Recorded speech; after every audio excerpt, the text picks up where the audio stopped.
Assalamualaikum sahabat elektronik. Siang ini kita dapat panggilan servis kulkas satu pintu yang kata pemiliknya itu tidak dingin ya, dan sekarang saya masih dalam perjalanan menuju ke rumah pemilik kulkas satu pintu. Oke.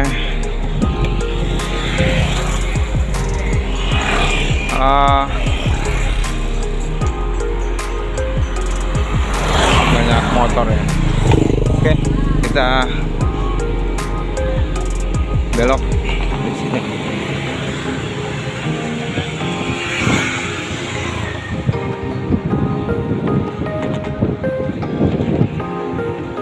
Oke, kita sudah hampir sampai di rumah pemilik kulkas dan ini gerbangnya sudah terbuka, sudah disediakan sepertinya. Oke, nampaknya rumahnya rapi. Oke, sudah sampai. Oke, baiklah, ini kulkas yang akan kita perbaiki. Kulkasnya merek LG dan ini belum kita nyalakan. Coba kita nyalakan terlebih dahulu. Apakah kompresornya hidup? Oke, kita nyalakan. Kompresor tampak bergetar, nampaknya dia hidup, dan kita bisa lihat di evaporator. Kita raba apakah ada kebocoran di dalam evaporator, dan di sini banyak keringat. Tampaknya untuk kulkas ini mengalami kehabisan freon, entah ada kebocoran ataupun celah di setiap lasan yang ada di pipa kapiler maupun dari filter. Bisa juga untuk filternya mampet, dan ini bisa kita lihat di tang ampere. Untuk freonnya itu tidak ada ya, seharusnya antara 7 atau 8 nominal yang harus terbaca di tang ampere saya. Dan jika kita pegang untuk filternya tidak ada hangat sama sekali.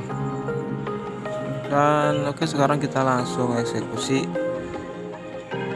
kulkas ini dengan memotong pipa hisap dari evaporator yang menuju ke kompresor.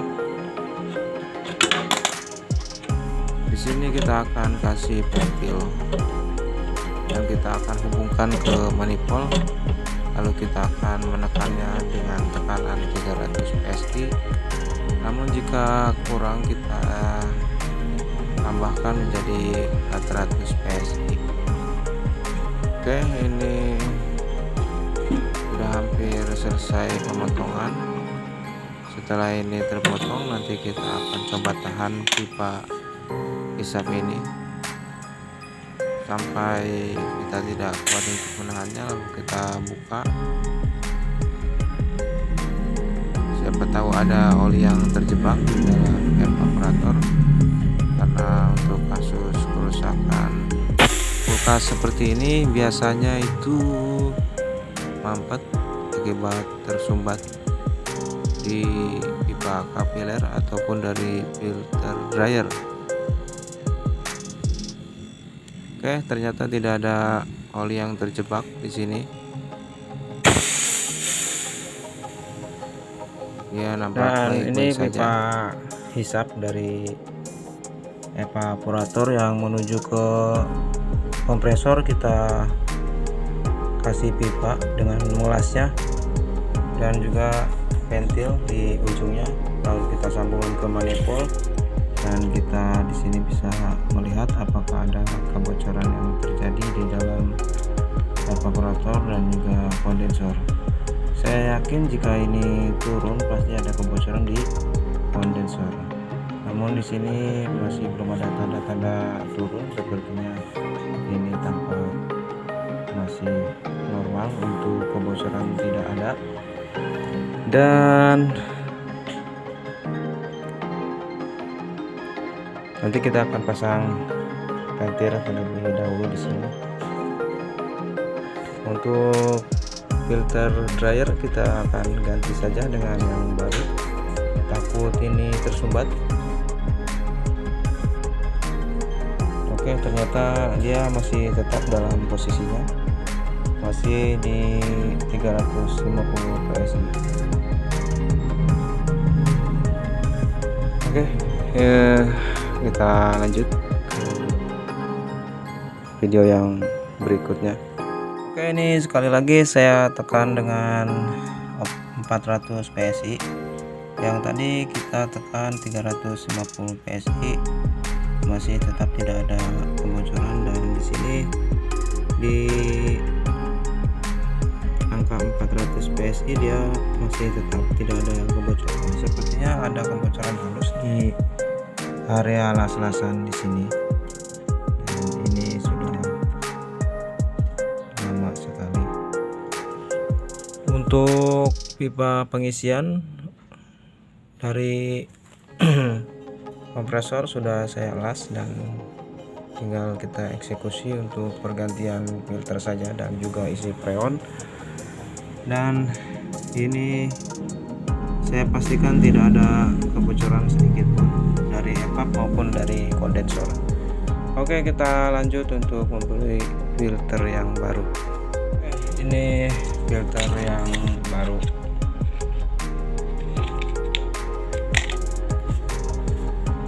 Ini isi ya, filter isi.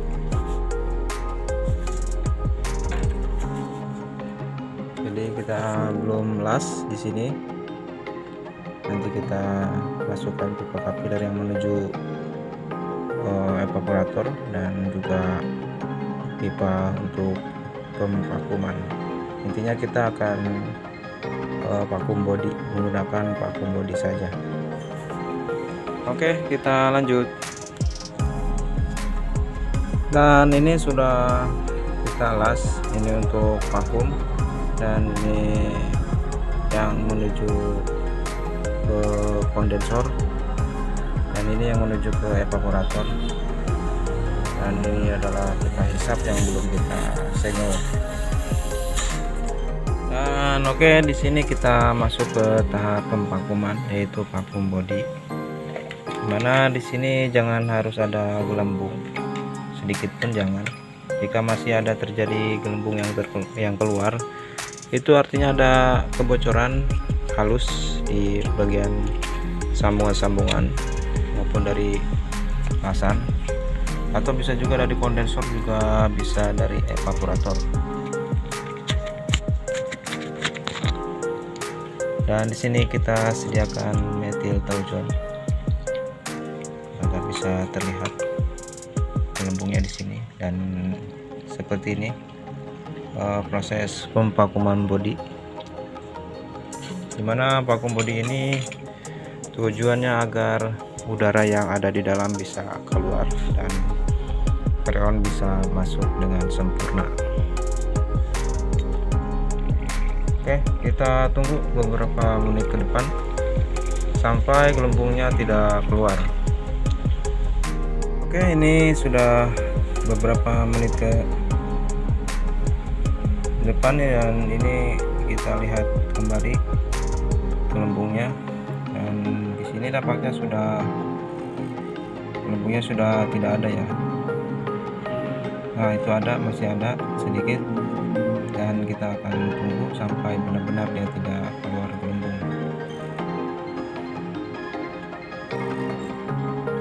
Ya, masih ada, kita masih menunggu sampai dia habis gelembungnya. Karena untuk kulkas LG ini evaporatornya hampir full ya, di dalamnya itu berbentuk huruf U ke samping. Oke, kita masih tunggu ya sampai gelembungnya tidak ada. Dan oke, kita masuk ke pengisian freon, dan di sini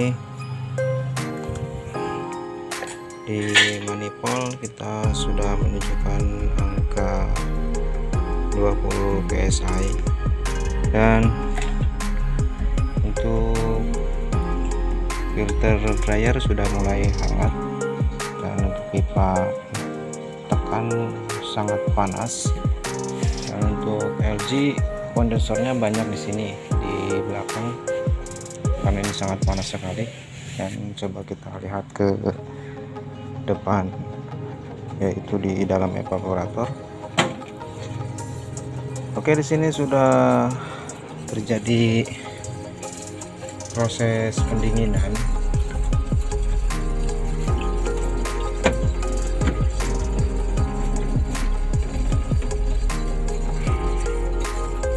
Ini sudah mulai ada kebekuan di sini. Nah,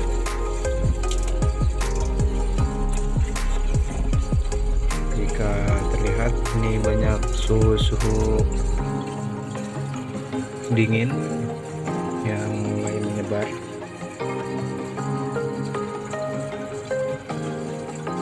Intinya kita sudah berhasil dalam melakukan vacuum body dan juga pengisian freon.